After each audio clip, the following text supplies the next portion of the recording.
Hallo ihr liebe Leute, hier ist wieder der Yankee mit Let's Play Final Fantasy VII auf Pelzig. Wir gehen mal weiter in die Höhle vor. Witzig für die Höhle zur Rückseite von Cosmo Canyon. Die Gie waren größer als wir. Hätten sie uns hier angegriffen, wäre alles aus gewesen. Gehen wir weiter. Und natürlich nochmal auf der letzten Stufe hier kommt ein Kampf. Oh! Hier ist aber richtig was los. Da machen wir doch mal unseren Schokomok, der eine Stufe erreicht hat. Und gucken wir mal, was er jetzt anrichtet an Schade. Er müsste jetzt eigentlich ein bisschen mehr Schade machen.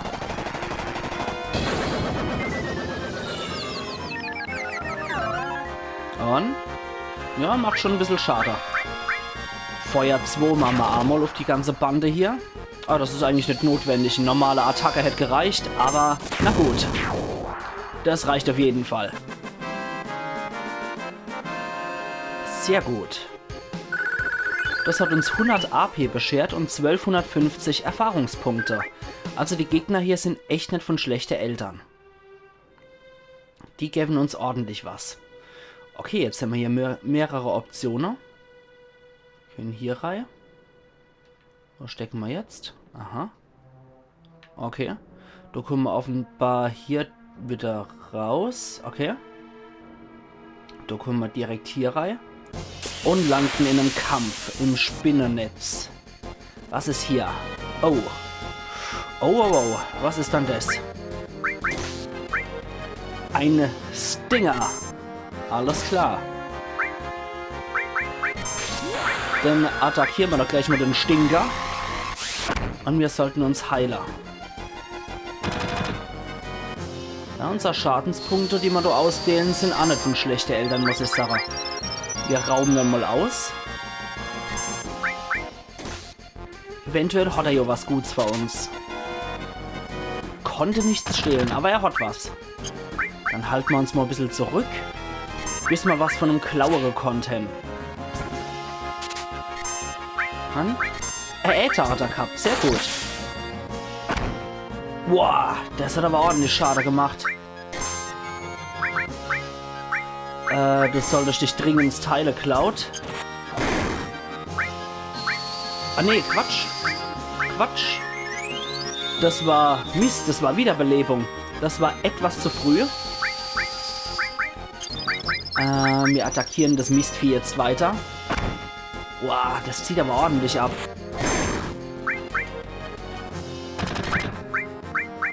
Heil dich. Und ihr gebt dann weiter was mit der grobe Keller. Sehr gut. Ja, das macht echt nicht schlecht Schade, das Vieh. Boah.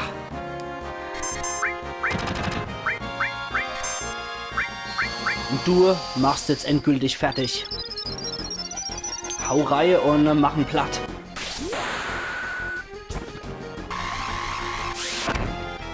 Jawohl. Sehr gut. So muss es doch laufen. Okay. Das könnte man schon sagen, das waren etwas größere Gegner. Okay, da rechts geht es aber auch noch weiter. Ja, wir sind jetzt hier definitiv in einem großen Kampfgebiet gelandet.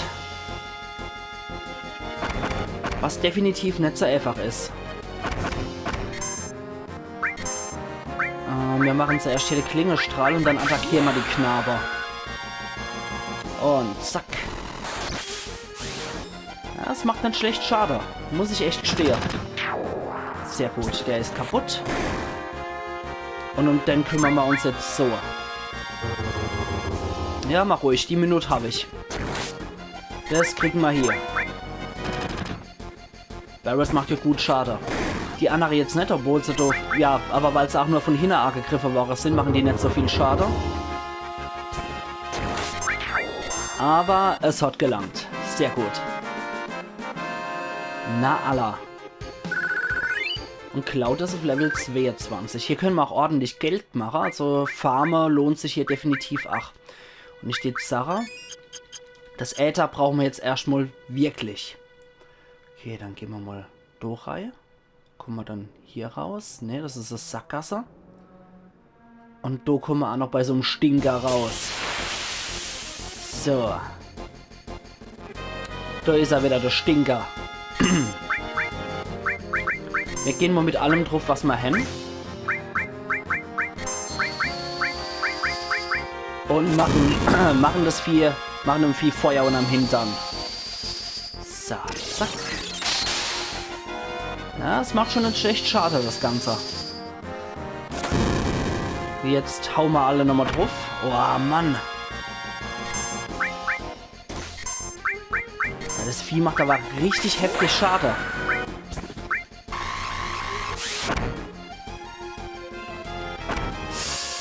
Aber es bringt nicht um. Okay, das muss man dazu sagen. Das macht Schade, aber es tötet nicht, der Angriff. Okay, dann haut nochmal drauf, was eine Hauptbuwe. Ja, der macht auch so echt übel Schade. Na also, geht doch. Hui. Das sind schon fast Mini-Bosse hier, die Stinker. Und wir sind schon bei 8050 Gil. Das ist auch nicht verkehrt. Sehr, sehr gut. Jetzt bereue ich ein bisschen, dass ich so viele Äther verkauft habe. Na, vor der Truhe hat natürlich nochmal was kommen müssen. Na gut, dann kümmern wir uns um die Kobras vorher. Okay, die sind recht schnell gemacht.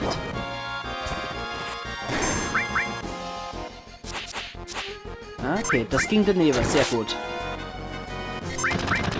Sehr gut.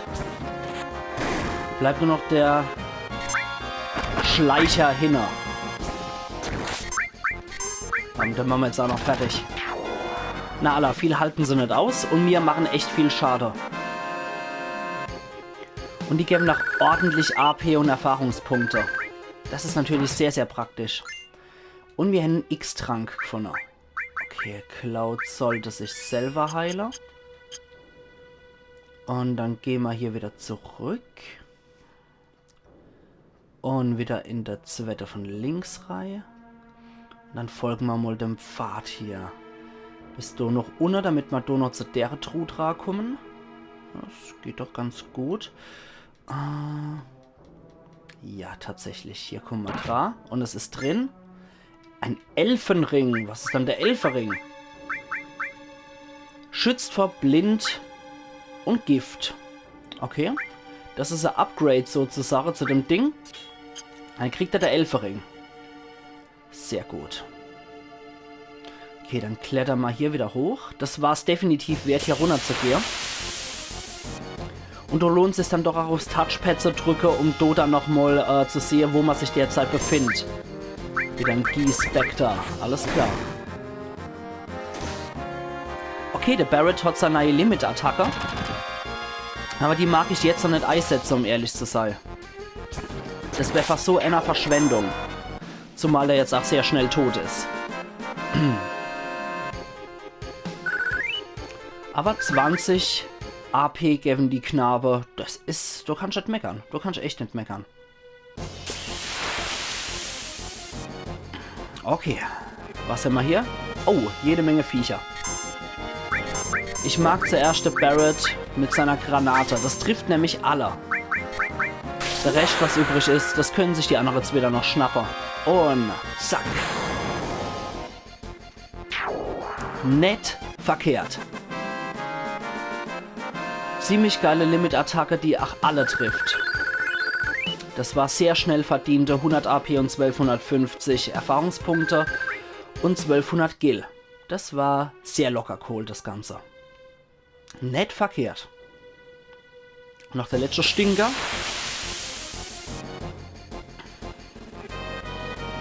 Da sollte man auch noch mal geben, was wir haben. Ja, wir sollten definitiv richtig drauf hauen. Ach, wenn das jetzt etliche MP schluckt. Aber was ist es dann doch wert von der Schade, die wir machen? Oh, Mann. Ja, es ist hart. Es ist echt hart. Und jetzt noch ein Limit-Angriff. Und Batsch. Ja, die halten echt viel aus, die Mistviecher. So, Cloud heilt, damit der Red wenigstens noch einen stinknormaler Angriff überlebt. Und jetzt schnappen wir uns damit unsere normale Attacke. Jawohl, sehr gut. So wird's gemacht. Sehr gut. Manometer. Dann sollten wir hier nochmal heilen. Also die Region ist definitiv, was die Gegner angeht, nicht von schlechten Eltern. Und hier haben wir nochmal einen Turbo-Äther drin. Ach, sehr cool. So, dann gehen wir hier weiter wieder. So, noch eine kleine Sequenz. Der Krieger hat ganz allein die Höhlen durchquert. Bekehrt einen Angreifer, noch um andere bekämpft. Opa, der Krieger. Wir sind fast da. Okay. Wir sind... Ja, und natürlich immer als Abschlussgeschenk kriegen wir immer noch mal so einen kleinen Kampf geliefert.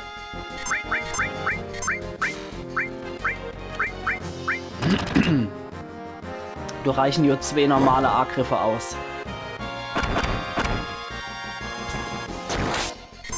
Okay. Red ist wieder gerade eingefroren. Dann müssen wir das so machen. Und jetzt können wir wieder an den Schleicher hin. Ne? Ja.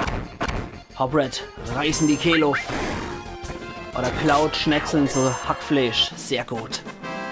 So wird's gemacht. Na also. Und Cloud ist auf Level 23 hoch. Ausgezeichnet.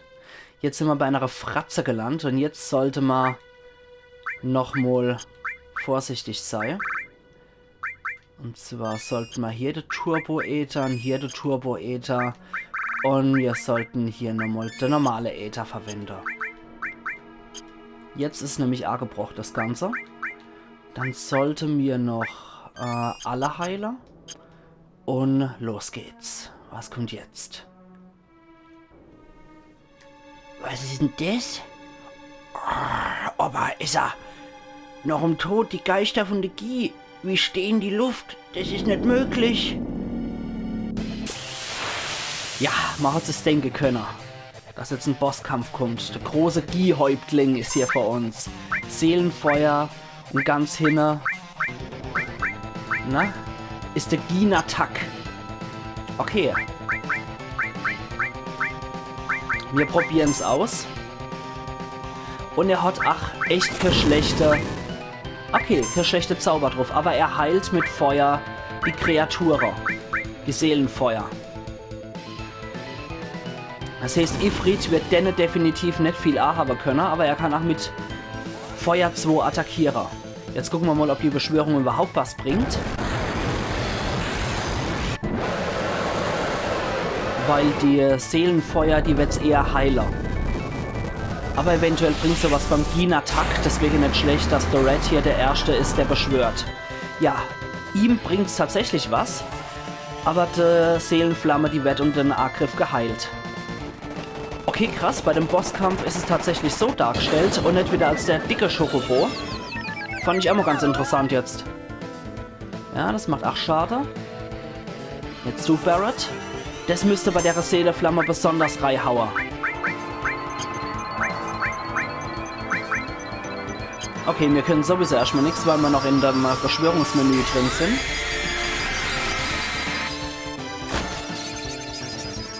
Und...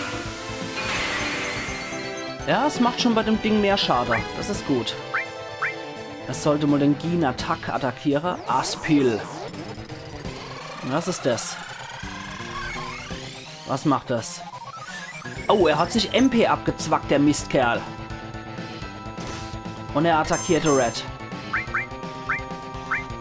Wir heilen hier die Truppe. Und er heilt wieder seine Seelenflamme. Deswegen Barret attackiert das Ding. Ja, wir sollten dringendst unser Leid heilen. Und nichts zu stehlen. Der Geist hat nichts parat.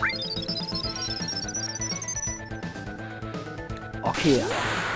Dann greifen wir diese scheiß Seelenflamme an und schicken die endgültig ins Nirvana. Na also. Jetzt ist das Ding hier angreifbar. Oh. Und der Red hat's erledigt. Barret, hol unseren lieben Red wieder ins Leben zurück. Und wir heilen uns. Das erspart uns die Phönixfeder. Und dann können wir auch Heiler. So.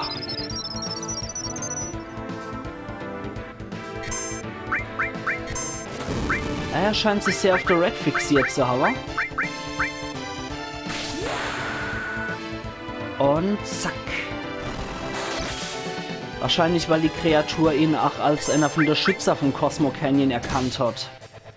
Ja, die macht echt ordentlich Schade, die Kreatur hier. So, Barret. Jagen ins Nirvana. Und Red attackiert das Ding. Sehr gut. Granate. Macht keinen Feuerschade anscheinend, sodass die Flamme geheilt wird. Das ist schon mal sehr gut. Roa. Was machst du jetzt wieder, du Mistkerl? Er zwackt sich Lebensenergie ab. Aber das lassen wir so nicht stehen. Und wir greifen diese Seeleflamme noch an. Ach, wenn er sie heilen mag.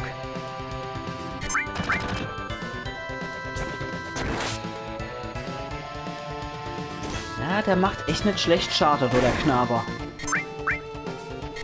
So, Cloud, du machst jetzt mal Eis da drauf. Er heilt's wieder. Und dann setzt das wahrscheinlich wieder gleich gegen uns ein. So, Peng.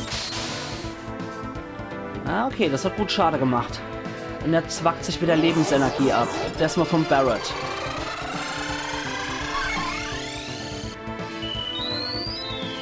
Aber glücklicherweise nicht so viel. Wir probieren es jetzt nochmal so. Mit normaler Artgriffer. Aber ich finde auch definitiv das Motto hier ziemlich cool. Und zwar Cosmo Canyon hat ja schon so ein bisschen was Indianisches. Und wie man die Giso sieht, die haben auch was stark Indianisches. Okay, Cloud heilt dich selber. Und dann attackieren wir den noch einmal. Unsere Beschwörung ist nachgelaufen, das geht auch nur einmal im Kampf. Und wir hauen jetzt nochmal richtig drauf mit dem Klingestrahl und ich hoffe, das tötet ihn. Nee, es hat ihn nicht gekillt. Aber Mist. Okay, das hat ihn gekillt. Wir müssen dann Cloud wiederbeleben.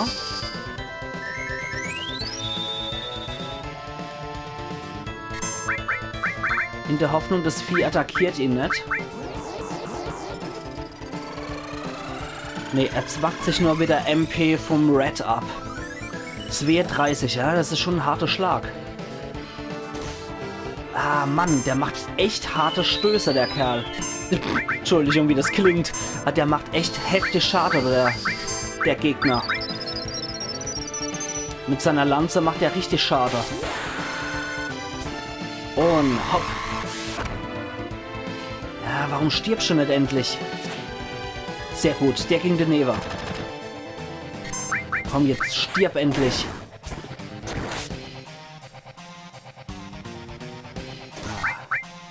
Der hält echt was aus hier.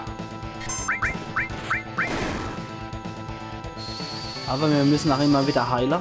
Dürfen wir nicht vergessen, weil das macht sehr, sehr viel Schade hier. Ja, das wäre jetzt sein Todesurteil gewesen. Na also, Red hat einen Gnadenstoß gegeben, so wie es sein sollte, als wahrer Wächter von Cosmo Canyon. Na also, und das hat uns 170 AP gegeben und 1800 Erfahrungspunkte.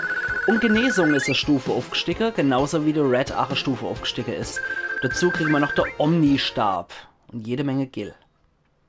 Ah, danke, Volk, wie dir haben wir überlebt. Nanaki, du bist auch stark geworden. Ja? Jetzt weiß ich, dass es kein Fehler war, dich herzubringen. Komm, ich will dir was zeigen, genau dort drüber.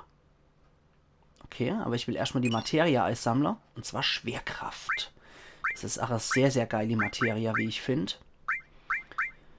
Dann etwas, was nicht so wichtig ist. Gerade mal gucken. Etwas, was vielleicht nicht allzu wichtig ist, so wie Gift zum Beispiel. Das ist jetzt auch nicht so das Wichtigste. Todesstoß, Analyse. Komm. Schwerkraft. Das ist nämlich eine sehr, sehr coole Materie, wie ich finde. Und ich werde es euch auch nochmal im Kampf zeigen. Aber jetzt gehen wir erstmal durch hier, weswegen wir überhaupt gekommen sind.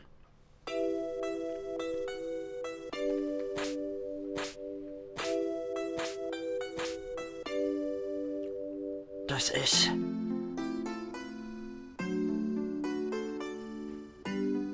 der Krieger, der gegen die Gie gekämpft hat. Er hat keiner durch in den Cosmo Canyon gelost.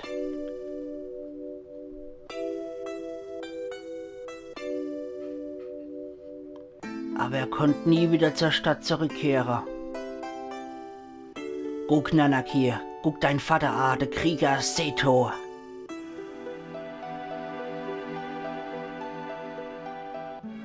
So ist er. Versteinert von der Speere von der Gier. Die rufen nämlich Versteinerung hervor, was wir glücklicherweise nicht erleben mussten.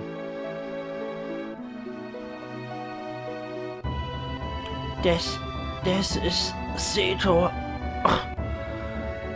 Seto hat weiter gegen den Stamm der Gie gekämpft, um den Canyon zu schützen. Selbst nachdem die vergifteten Pfeile von der Gie seinen Körper in Stäh verwandelt hätten. Selbst nachdem sie alle geflohen sind, hat der Seto uns weiter hier beschützt. Und er beschützt uns immer noch. Noch immer. Du hast gedacht, er sei ein Feigling gewesen, der weggerannt ist. Aber er allein hat sein Leben riskiert, um den Cosmo Canyon zu schützen. Das ist dein Vater, Seto. Das ist Seto. Hat die Mama das gewusst? Sie hat's gewusst. Beide haben das Versprechen abgenommen, die Höhle verschlossen zu lassen. Sie haben mich gebeten, sich selbst zu versiegeln, um keiner Menschen Seele was davon zu erzählen. Sie hat gesagt, wir sollten die Existenz in der Höhle vergessen.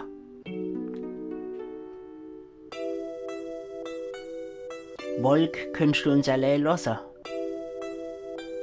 Klar, machen wir.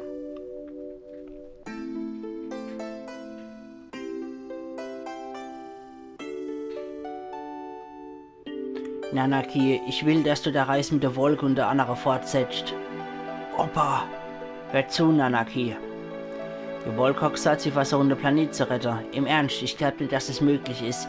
Selbst wenn sie jeden Reaktor auf dem Planet ausschalten, wird das Unvermeidliche doch nur hinausgezögert. Selbst wenn wir das Sephiroth stoppen, wird alles zugrunde gehen. Aber Nanaki, ich habe in letzter Zeit noch gedacht. Ich habe gedacht, wenn du irgendwas wäre, was wir tun könnten als Teil vom Planet, etwas, um der Welt in der Not zu helfen. Egal was passiert, es ist wichtig, dass wir es wenigstens versuchen. Oder hoffe ich nur gegen besseres Wissen? Ich bin zu alt, um etwas zu machen. Das Jahr wäre ich 130. Ho. Darum musst du mit ihnen gehen, Nanaki. Meinetwegen. Opa. Ich wollte dir deinen richtigen Vater zeigen, bevor du gehst. Ich bin so froh, dass du zurückgekommen bist, solange ich noch gelebt habe, um dir das zu zeigen. Opa, red doch nicht so. Ich möchte nicht überall leben, ohne dich. Oh, ich habe ein langes Leben gehabt. Opa, du musst leben. Ich werde mich drum kümmern. Ich werde sehen, was mit dem Planet passiert, und dann komme ich zurück und erzähle dir alles. Nanaki. Ich bin Nanaki von Cosmo Canyon, der Sohn vom Krieger Seto. Ich will als Krieger zurückkommen, der dem Namen Ehre macht, also bitte, Opa.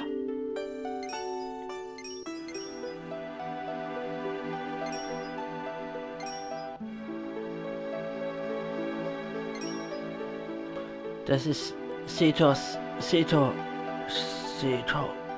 Papa.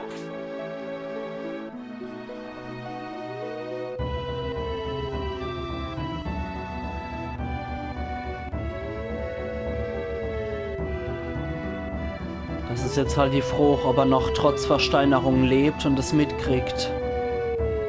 Es wäre irgendwie schön, wenn er es noch mitkriegt. Auf der anderen Seite wäre es ein grausames Schicksal.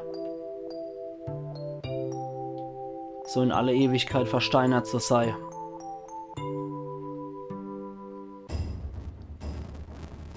Okay. Sollen wir losgehen?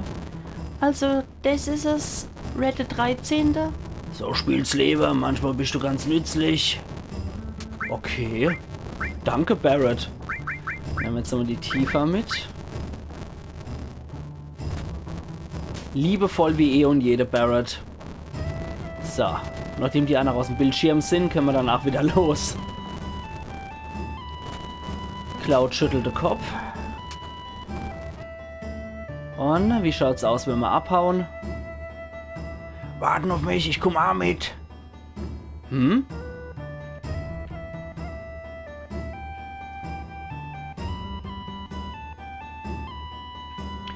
Volk, bitte pass auf den Nanaki auf. Was ist denn passiert?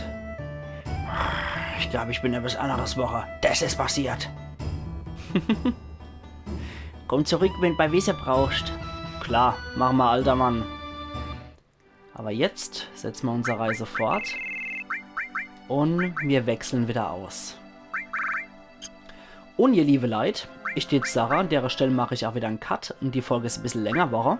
Und wir sehen uns dann morgen wieder zu Let's Play Final Fantasy VII auf Pelzig. Also machen's gut und bis morgen. Euer Yankee.